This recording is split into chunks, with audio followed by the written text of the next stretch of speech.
24 años atrás, Ángel y yo nos casamos y yo recuerdo aquel día, alabado sea Dios por ello. Me gustaría reflexionar un poco sobre el matrimonio. Este es nuestro primer vistazo. Entonces lo que hicimos fue encontrarnos temprano esa mañana antes de la boda.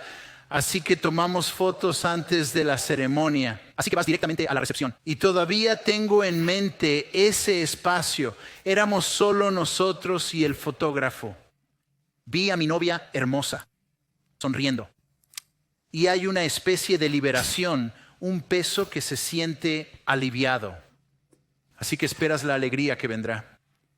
Tuvimos una excelente relación de noviazgo, aunque hubo algunos altibajos. Y luego llegas al día, la boda, y mi corazón estaba, la felicidad espera, la felicidad espera. Los momentos difíciles ya han pasado, y ahora, alivio. El amor y la felicidad esperan. Felices por siempre. Felices para siempre. Recuerdo mi boda y diré esto. No somos tan distintos en edad. Quiero decir un poco, así que... Pero de alguna manera, entre mi generación y la tuya, se creó la idea de la primera mirada. No había primera mirada cuando me casé. Tuve un primer vistazo, por así decirlo. Hicimos nuestras fotos antes de la boda. Quizás veas esa imagen y digas, vaya, Débora ha cambiado muchísimo. Lo comprendo. Todos ven eso y se preguntan, ¿quién es el esposo de Débora? Pero antes de la boda tomamos fotos con anticipación y hubo un momento, el grupo de la boda estaba todo en el santuario y saqué mi guitarra y simplemente tuvimos un momento muy dulce de adoración y oración. Y al final de eso, el grupo de la boda se marchó y tuvimos, ¿sabes?, 3 o 4 minutos solo nosotros dos para orar. Y fue, no estoy seguro, probablemente mi momento favorito de todo el día de la ceremonia, solo para disfrutar de la belleza de ese momento. Está en nuestros corazones, ¿cierto? El día de la boda es un día de felicidad eterna. Es un día en el que las dificultades quedan atrás y la felicidad nos aguarda. Pero luego llega la realidad. 2 pecadores se juntan en una carne y las dificultades, los retos, las pruebas de este mundo nos presionan y los retos nos esperan. El matrimonio, el día de la boda, no es un día de felicidad. Es una ocasión alegre, sin duda, pero es un desafío. El matrimonio es duro. Estamos en esta serie de sermones, Buenas Noticias para el Mundo Real, revisando 1 Corintios, la carta de Pablo a la iglesia en Corinto. Y hoy abordamos el tema del matrimonio. Pablo se dirigirá a los matrimonios en Corinto. Y Pablo nos da una sesión de preguntas y respuestas. Por ejemplo, ha recibido una carta de la iglesia en Corinto y va a responder algunas preguntas muy difíciles que tienen sobre el matrimonio. Por ejemplo, oye Pablo, ¿qué hay del sexo en el matrimonio? Si el sexo es algo complicado que puede ser malinterpretado, quizás nuestros matrimonios sean mejores sin él. Me reí ahí. ¿Qué pasa con el divorcio, Pablo? ¿Qué pasa cuando un creyente está casado con un no creyente y van en direcciones opuestas? ¿Es eso motivo para divorciarse, Pablo? ¿Y el nuevo matrimonio, Pablo? ¿Qué sucede cuando mi esposo o esposa muere? Hay un momento, ¿es correcto volver a casarse? Hay preguntas complicadas. Como dije, es una sesión de preguntas y respuestas. Y así, lo que vamos a hacer es, si simplemente saltas a 1 Corintios 7 con esta sesión de preguntas y respuestas, te estás perdiendo un poco la lección primero, ¿no? Es como entrar a una clase de un profesor después de que terminó, obtienes las preguntas y respuestas y te preguntas, ¿qué pasa aquí? ¿Cuál es la base para responder esto? Así que vamos a volver a la conferencia, a la explicación de Pablo sobre para qué es el matrimonio que se encuentra en Efesios 5. Después vamos a explorar esta sesión de preguntas y respuestas en 1 Corintios 7 y luego aplicaremos el texto. Quiero aclarar que no podremos responder a todas las preguntas mientras avanzamos. Para estudiar adecuadamente todo esto, necesitaríamos un seminario de una semana revisando muchos pasajes y profundizando en ellos. Y todavía habría preguntas al final y escucharías a John y a mí diciendo, no lo sé, no está perfectamente claro. Si esto te genera preguntas y quieres hablar más, no dudes en llamarnos. Sería un honor reunirnos para orar y discutir preguntas, otros pasajes. Cualquier anciano estaría disponible. Pero es cierto, Efesios 5 es este pasaje clave sobre el matrimonio. Pablo no está tratando ninguna de las preguntas o problemas en este pasaje. Simplemente se está sumergiendo en lo que es el matrimonio. Así que nos unimos en Efesios 5, comenzando en el versículo 25. Esposos, amen a sus esposas como Cristo amó a la iglesia. Voy a pausar. Noten cuántas veces aparece la iglesia en este pasaje. Esposos, amen a sus esposas como Cristo amó a la iglesia y se entregó por ella para que la santificara, habiéndola limpiado con el agua y la palabra, para presentarle la iglesia a sí mismo en esplendor, sin manchas ni arrugas, para que ella sea pura y sin imperfección. Así, los maridos deben amar a sus esposas como aman a sus propios cuerpos. Quien ama a su esposa se ama a sí mismo, pues nadie odia su propia carne, sino que la alimenta y cuida. Así como Cristo ama a la iglesia, porque nosotros somos miembros de su cuerpo. Por eso, un hombre dejará a su padre y a su madre y se unirá a su mujer, y los dos se convertirán en una sola carne. Este misterio es profundo y digo que se refiere a Cristo y a la iglesia. Sin embargo, que cada uno de ustedes ame a su esposa como a sí mismo y que la esposa vea que respeta a su esposo.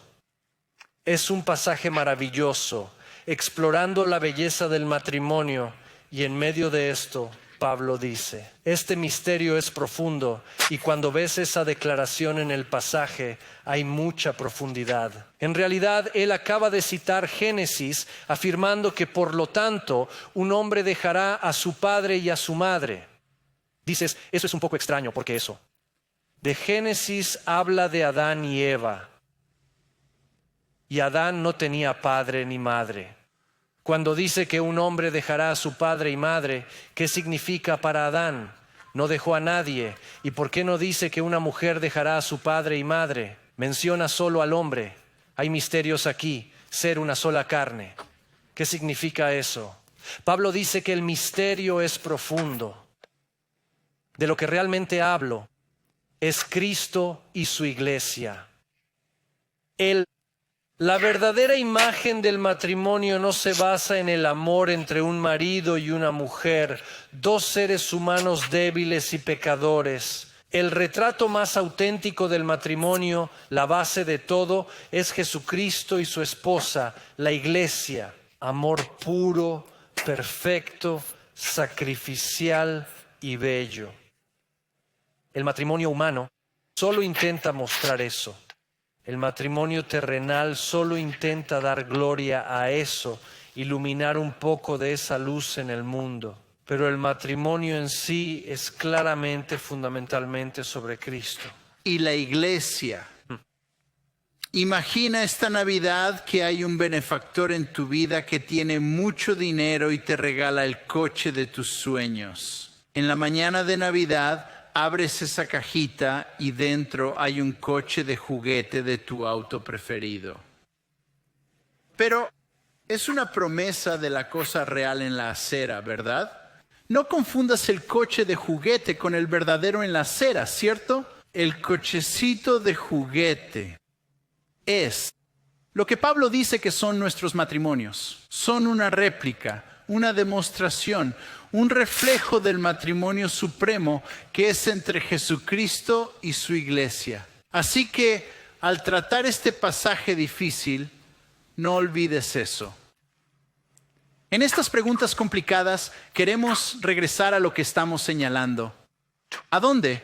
Eso es Cristo y nosotros, su pueblo, la iglesia.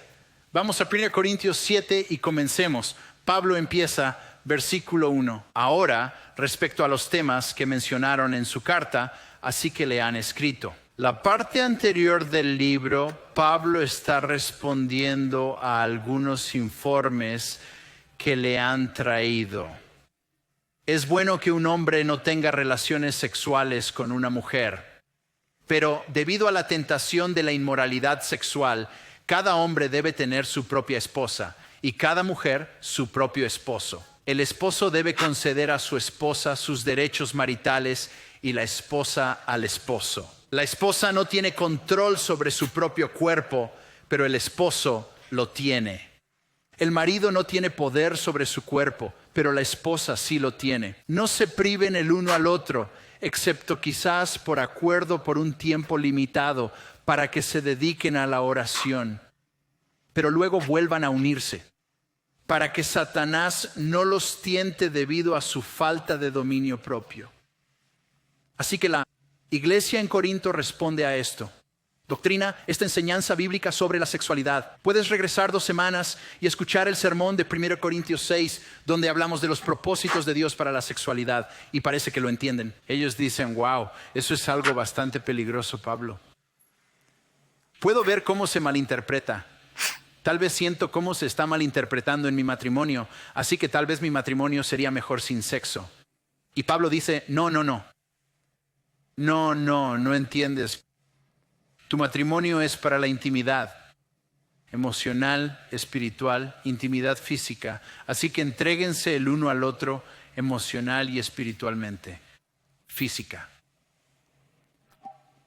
Ahora, lo que realmente resalta en el texto para nosotros es diferente de lo que habría resaltado para la multitud del primer siglo. Permíteme ofrecerte una visión del primer siglo para comprender lo que estaba ocurriendo en Corinto y en el mundo antiguo en ese momento. Cuando Pablo dice, esposos, ustedes tienen autoridad sobre sus esposas, cada romano, cada persona antigua básicamente diría, sí, absolutamente. Porque en el contexto antiguo, una esposa era esencialmente propiedad de su esposo, como la primera de los sirvientes en el hogar. Y él podía hacer lo que quisiera con ella, podía divorciarse si lo deseaba, podía exigirle lo que quisiera. Pero aquí está el cambio en el texto. Pablo dice que las esposas también tienen autoridad. Y eso es el ruido en el texto. Cualquier persona antigua diría, ¿la esposa tiene autoridad sobre el esposo? Eso es curioso, ¿no? Nosotros también hemos respondido a esta apropiación cultural del patriarcado, ¿verdad? Culturalmente hemos sentido esto en varias generaciones y en un contexto occidental. ¿Cuál ha sido nuestra respuesta? Hemos dicho que nadie tiene autoridad sobre nadie. Eres libre.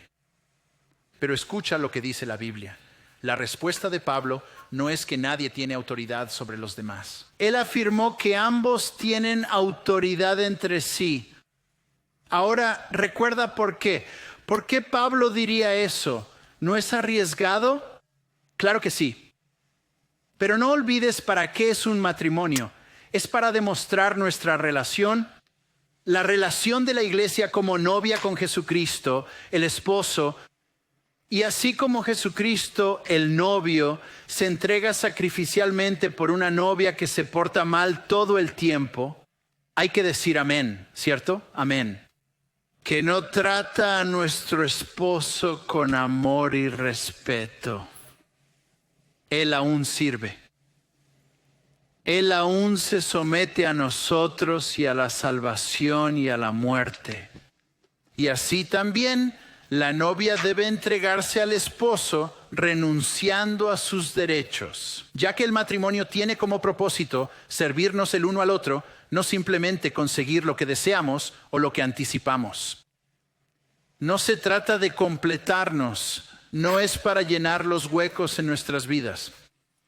Está destinado a ser un lugar en el que nos convertimos en los siervos que Cristo quiere que seamos, hasta, aunque implique sacrificio. Y en el marco de la intimidad, siempre acercándonos más a la intimidad. ¿Ves? Puedes leer un texto así y centrarte solo en él, perdiendo de vista el contexto y el propósito del matrimonio. Porque la intimidad física, la sexualidad, es solo una parte de la totalidad de lo que Dios propone en un matrimonio.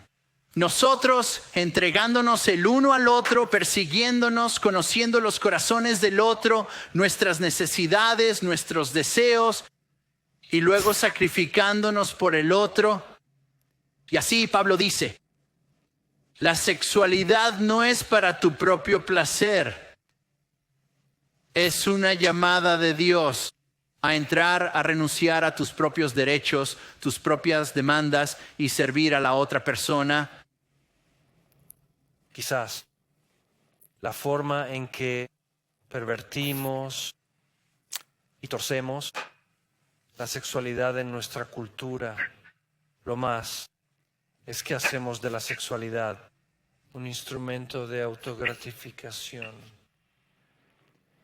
Que el sexo existe para satisfacer nuestros impulsos, nuestras necesidades, nuestros deseos. Y lo escuchas en el pasaje. Pablo dice que el sexo no tiene nada que ver con satisfacer tus propios impulsos y deseos. Es en lo básico una forma de amar y servir a otra persona.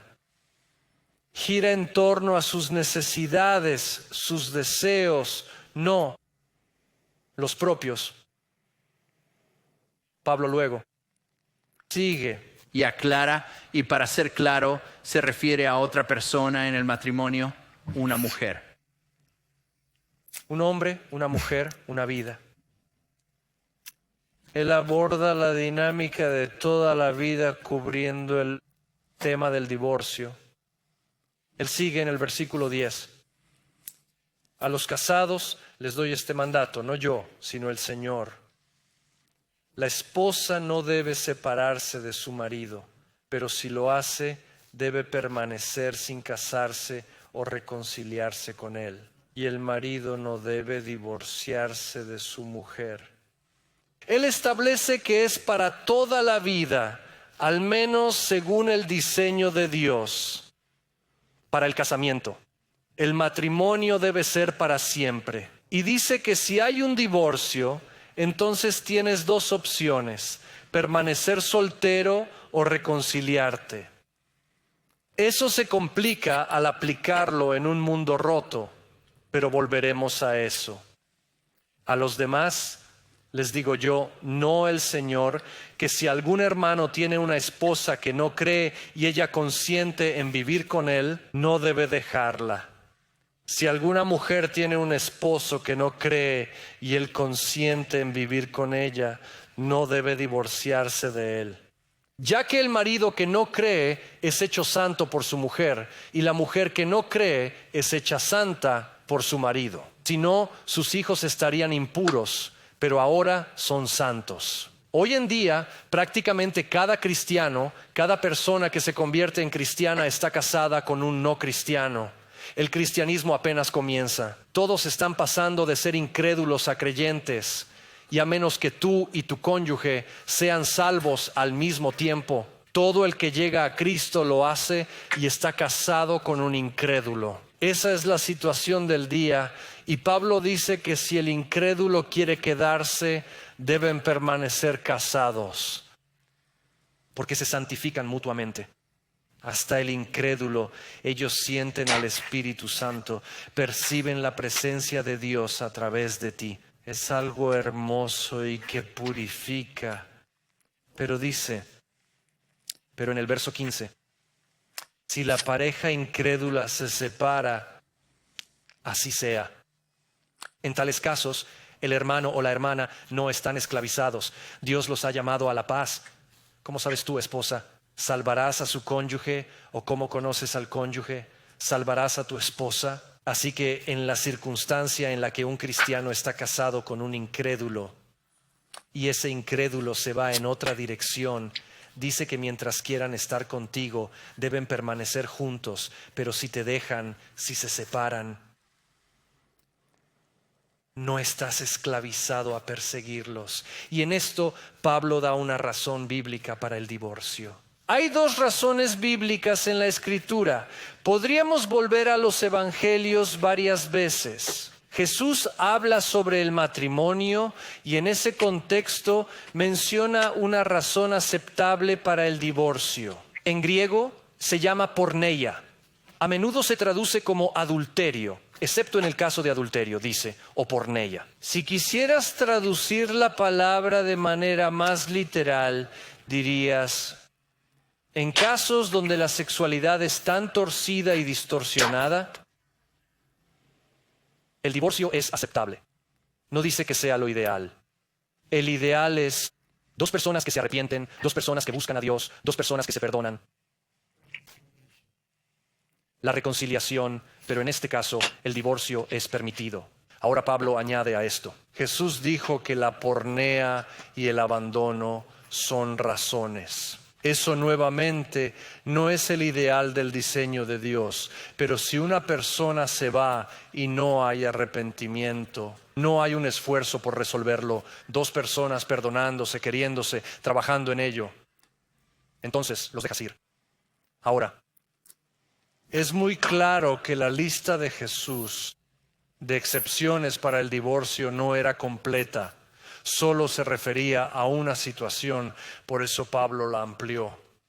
Ahora la lista de Pablo es clara, no es exhaustiva, solo está tratando con una circunstancia. Y por lo tanto es muy lógico decir que si Jesús tenía una razón y Pablo añadió otra razón, porque ninguna lista era exhaustiva, entonces la lista combinada tampoco es completa. Puede que haya más razones para permitir el divorcio. Sé que como iglesia, una de las circunstancias por las que hemos tenido que acompañar a las personas es el abuso. Y no he vivido en un lugar abusivo.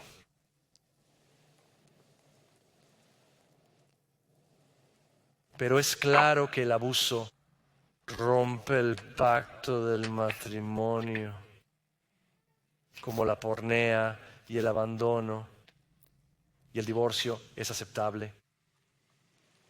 Quizás más que eso, de nuevo, no es el gran ideal. El gran ideal consiste en que dos personas se entreguen, se sometan y se arrepientan. Pero el ideal rara vez se da en este mundo roto. Siempre. Y por eso el divorcio. Sí, es válido. Hay una tensión en este texto. Si venimos a este texto con el deseo de salir impunes o de señalar a nuestro cónyuge o ex, entonces hay un verdadero peligro de que perdamos el propósito de lo que Pablo está haciendo. Pablo nos llama a mirar nuestros corazones, a presentarnos humildemente ante el Señor y luchar con esto, reconociendo tanto sus propósitos como sus diseños a los que debemos someternos. Y sin embargo, también su gracia, su compasión y su perdón. Y así llegamos a la pregunta final: ¿qué hay del nuevo matrimonio? ¿Qué hacemos con el nuevo matrimonio? Versículo 39. El texto concluye: una esposa está atada a su esposo mientras él viva. Si su esposo muere, ella puede casarse con quien desee, solo en el Señor. Pero, en mi opinión, ella es más feliz si permanece como está. Y creo que yo también tengo el Espíritu de Dios. En otras palabras, si estuviste aquí la semana pasada, puedes volver a escuchar eso. Pablo reafirma repetidamente: una persona no es menor. Una sola persona no carece del Espíritu de Dios, de los propósitos de Dios, de la plenitud de Dios, ni de la culminación de Dios en su corazón. Y el matrimonio, dice Pablo, el matrimonio es para un hombre y una mujer de por vida y se disuelve al morir. Por eso, en los votos tradicionales, decimos hasta que la muerte nos separe. Porque en ese momento, nosotros recibimos el don que Dios nos ha dado en el matrimonio y luego accedemos al regalo más grande del matrimonio. Pasamos del auto de juguete al auto real. la gloria de la vida eterna como la esposa de Cristo junto a nuestro esposo Jesucristo. Y así, Pablo dice, sí, tu marido fallece, si tu esposa muere, entonces eres libre para casarte de nuevo. Hay al menos 2 preguntas que Pablo no responde y que pueden estar preocupando a algunos de nosotros. Y nuevamente, quiero ser claro, no tenemos respuestas claras para estas preguntas. Primero, ¿qué hay de el volver a casarse después del divorcio? Ya sea un divorcio que se hizo bíblicamente o no, podemos abordar eso.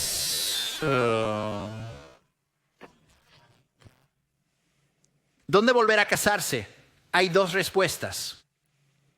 Una respuesta es no, que el propósito total del matrimonio es ser una unión de un hombre y una mujer hasta que la muerte nos separe. Y así, incluso si ocurre el divorcio, permaneces soltero esperando ver si Dios podría reconciliarte algún día.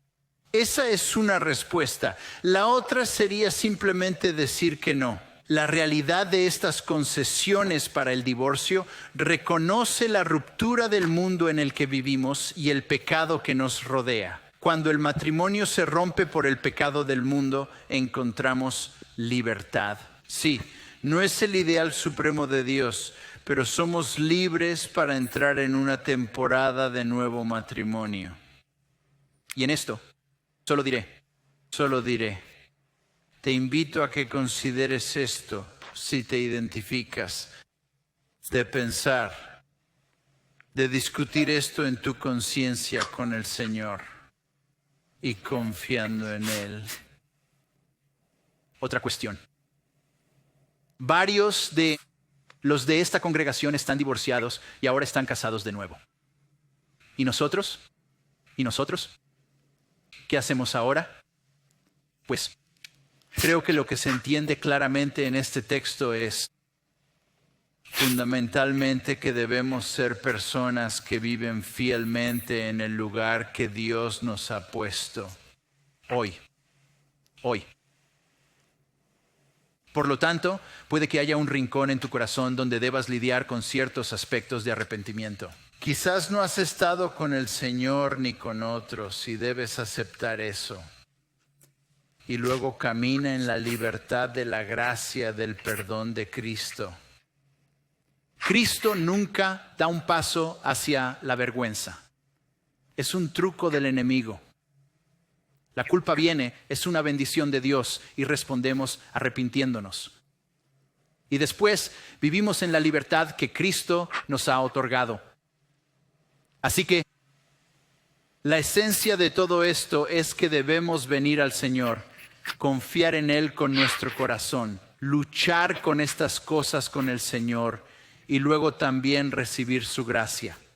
Y el perdón y propósito en el día que Él nos ha ofrecido. Déjame agregar un consejo pastoral más, porque Greg y yo estamos en estos lugares todo el tiempo con personas que navegan estas cosas. Y si puedo, esto es lo que dice Juan, no el Señor. Así que esto es un asunto entre tú y el Señor. No lo veas como una imposición del Señor. Pero creo que refleja lo que Pablo dice al final del texto aquí, que es, oye, no te pierdas el regalo de la soltería.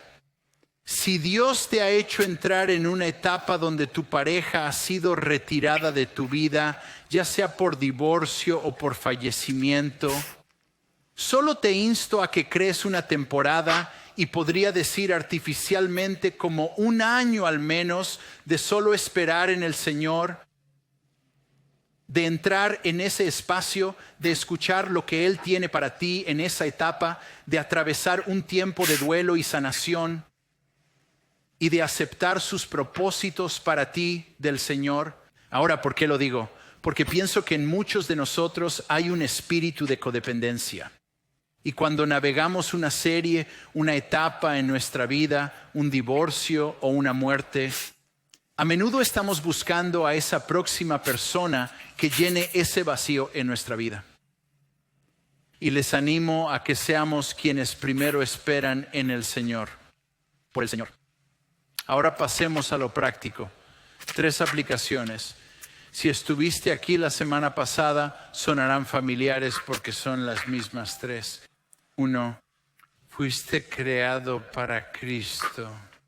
Eres para Cristo.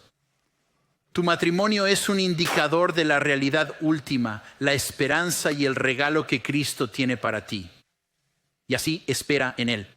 Tu matrimonio es un lugar donde puedes cultivar en tu corazón la intimidad de esa relación que en última instancia te señala la intimidad y la relación más importante que tienes.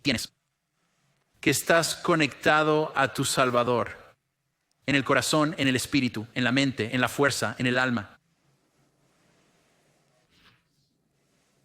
Esposas, amen a sus maridos como la novia ama a su esposo, que es Jesucristo. Respétenlo, hónrenlo. Esposos, amen a sus esposas como Cristo amó a la iglesia y se entregó por ella. Valórala, honrala, cuídala bien. Tú fuiste hecho. Fue hecho para Cristo. Primero, eres hecho para Cristo. Segundo, estás hecho para la intimidad. La imagen completa de la novia de Cristo es para la intimidad, para satisfacer nuestras necesidades emocionales, nuestras necesidades espirituales en una relación con Cristo. Y muchas veces, en el contexto del matrimonio, esperamos eso de nuestra pareja. Es decir, tengo necesidades de atención, de aprobación y de aceptación. Tengo necesidades de ánimo y podemos poner esas necesidades en otra persona como si esa otra persona tuviera que satisfacer esas necesidades en nosotros. Y eso es un desastre que está por suceder porque ningún ser humano puede soportar ese peso.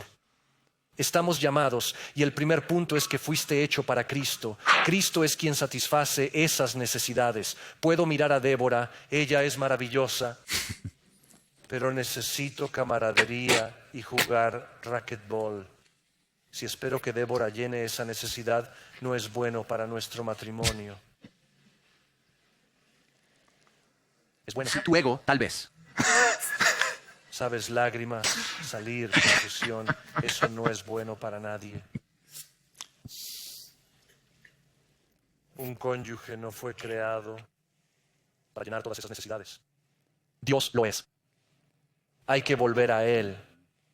La imagen total de la intimidad en el matrimonio nos dirige hacia Jesús. Nos muestra el amor de Jesús por su novia y podrías levantar la mano y decir, bueno, es genial que Jesús satisfaga mis necesidades, pero solo necesito a alguien más concreto. Necesito a alguien aquí, alguien a quien pueda abrazar.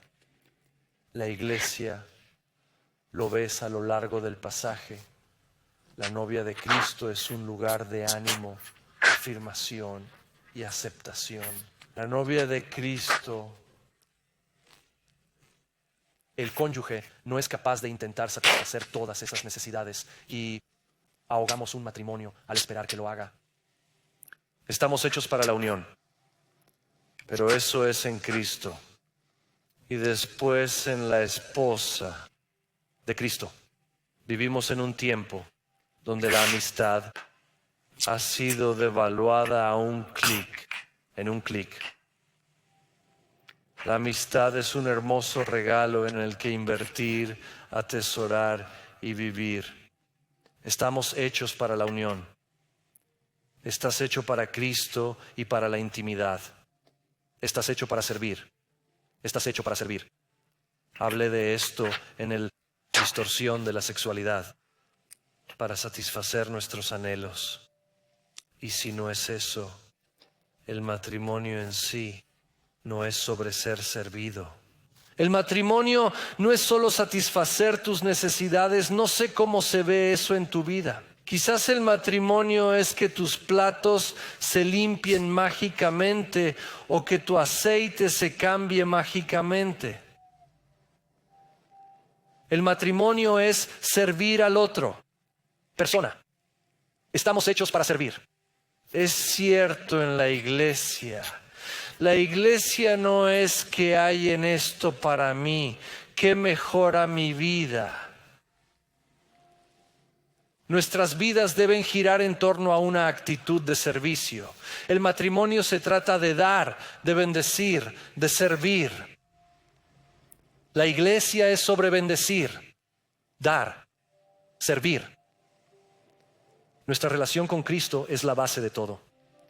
Y si dijiste que hay alguien en todo el universo que merece respeto, es Jesús quien merece ser servido.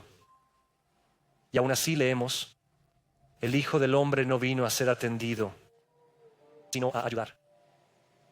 Él nos está sirviendo a ti y a mí en este momento, intercediendo por nosotros sin que nos demos cuenta. Él nos llama igualmente a servir sacrificialmente en nuestros hogares, iglesias y vecindarios en este mundo.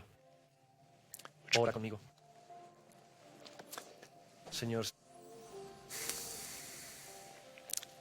esto no es realmente un pasaje en el que nos detendríamos sin leer un libro como este, pero te doy gracias. ¿Nos infundirías una visión de cuánto amas a tu iglesia? Ayúdanos a aceptarlo y a cambiar con ello. Muéstranos tus ofrendas. Muéstranos tu amor. Cómo nos valoras y nos cuidas. Y luego ayúdanos. Ayúdanos a derramar eso en este mundo, en esta iglesia, amigos, vecinos, en nuestros hogares, matrimonios y padres. Ayúdanos, Jesús, a caminar en un fluir de tu amor. Oramos en el nombre de Jesús. Y todos dijeron, amén, amén. Vamos a levantarnos y cerrar con una canción.